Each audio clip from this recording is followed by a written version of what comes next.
Hoje eu falarei sobre a marcha de Nicolas Ferreira, Desperta Brasil, e sobre o Supremo, não sob pelo prisma, melhor dizendo, do direito, mas pelo prisma da história.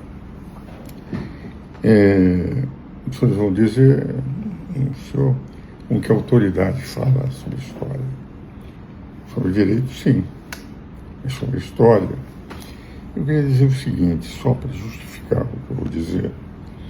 Eu era para fazer história quando terminei o clássico no Colégio Bandeirantes. Tinha representado, inclusive, o colégio num concurso de história e pelo segundo prêmio universitário.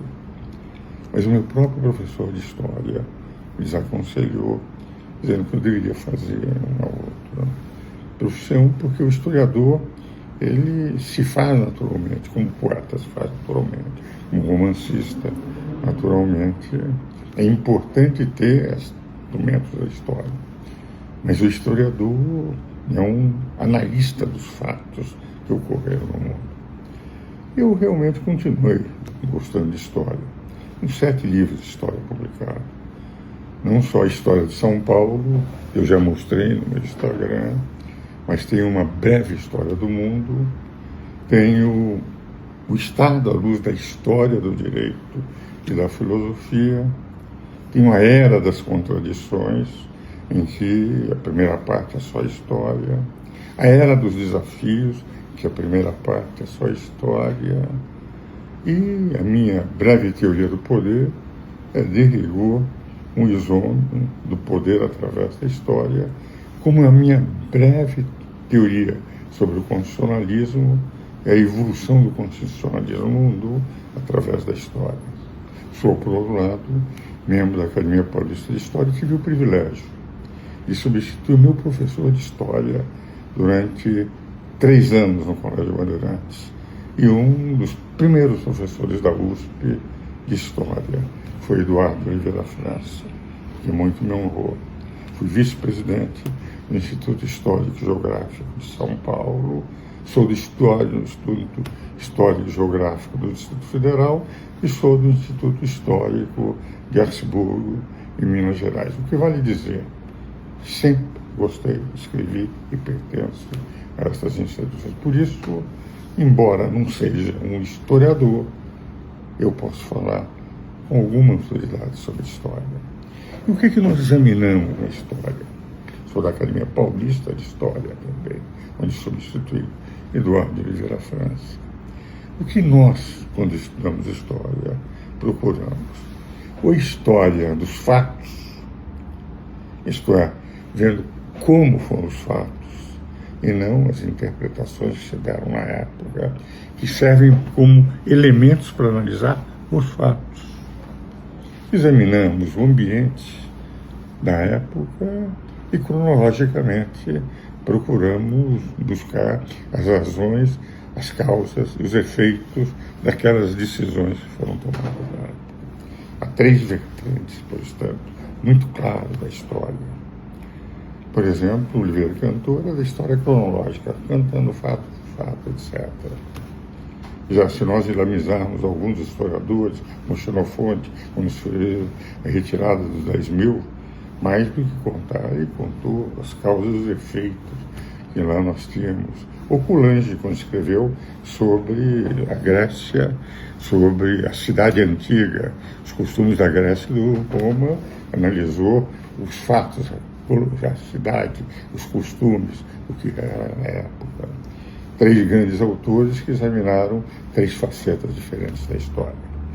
Esta longa introdução é para dizer o seguinte: o que nós estamos vendo como fato no momento atual é o seguinte: o Supremo declara que é o grande defensor da democracia, mas a credibilidade das pesquisas não é boa.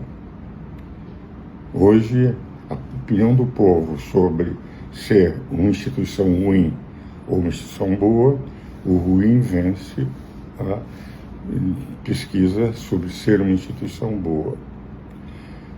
No passado, quando saía com os ministros da Suprema Corte, ninguém tinha segurança nenhuma. e todos consideravam a maior instituição, a mais respeitada do Brasil. Hoje não acontece. E eles se dizem os defensores da democracia, são obrigados a sair com segurança, não podem viajar em aviões de carreira, que são utilizados, e têm de utilizar aviões da FAB, sem dizer quais são, para não saber a que horas vão chegar, etc. Guardar, como eles dizem, por segurança, sigilo a respeito. Esses são os fatos. Eles se dizem os defensores da democracia. Por outro lado, eles dizem que aquelas manifestações populares não são defensores da democracia.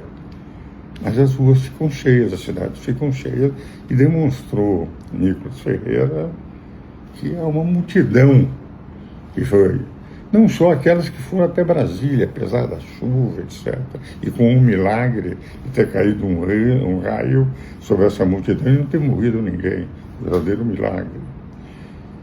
Tivemos manifestações no mesmo dia, São Paulo, Curitiba, Rio de Janeiro. Povo. O que quer dizer democracia? É um governo do povo. Demos quer dizer povo em grego. Então, quem defende a democracia, o povo não aceita. E quem defende o direito da liberdade de expressão, esses levam multidões para a rua. Então, os historiadores do futuro vão examinar esses aspectos, vai dizer esses fatos, não as narrativas que são contadas. Nós somos defensores da democracia, estamos defendendo as instituições, etc. Eles vão examinar os fatos como ocorreram. E as narrativas terão para o historiador pouco valor. Servirão para eles analisarem se eram boas ou más. Mas eles analisarão essas à luz dos fatos. E os fatos não têm sido favoráveis àqueles que se dizem os grandes defensores da democracia. Essa é a razão pela qual eu dou total apoio ao ministro Fachin, meu confrade, na Academia Brasileira de Direito Constitucional, que o que ele está querendo contar com um código de ética.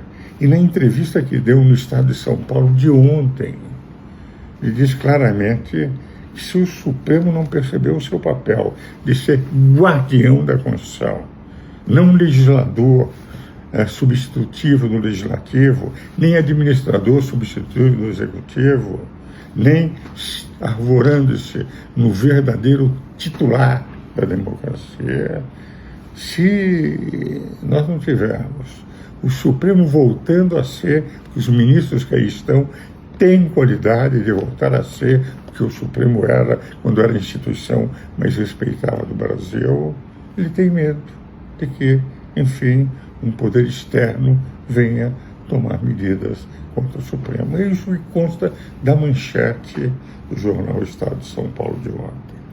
Tenho a impressão que é uma reflexão que eu peço a todos eles. Conheço, não tive nunca contato pessoal nem com o ministro Dino, nem com o ministro, não, nem já conversamos telefonicamente, mas o ministro Dino é o único. O ministro Cássio, inclusive, num dos livros em minha homenagem, teve a extrema gentileza de fazer um artigo muito bonito, que eu agradeço muito, que vale dizer, eu respeito muito, apesar de ser criticado pelos meus seguidores, eu os respeito.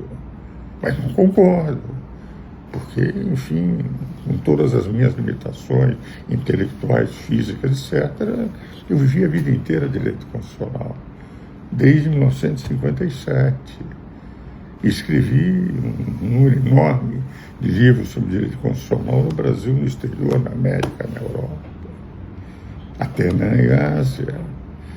Então, os senhores compreendem que a minha posição não é uma posição de radicalização, de querer me alimentar do ódio, como muita gente faz. Mas, inclusive na manifestação de Nicolas Ferreira, eu senti isso. A sua voto final. Nós viemos aqui apenas para mostrar que o Brasil tem que exercer a cidadania. Temos que exercer a cidadania. Não foi para mostrar, vamos derrubar isso, derrubar aquilo, etc. Exercer a cidadania. Combater prisões injustas, verificar realmente como podemos pacificar esse país. E a mensagem foi muito clara, terminou, agradeceu a Deus, aliás, todos nós devemos agradecer todo dia a Deus por existirmos, e desfez numa demonstração que o que ele quis despertar, que eu faço a vida inteira, e o que acho fundamental que todo brasileiro faça, o exercício da cidadania. Por isso, meu Instagram de hoje não é de um professor de direito,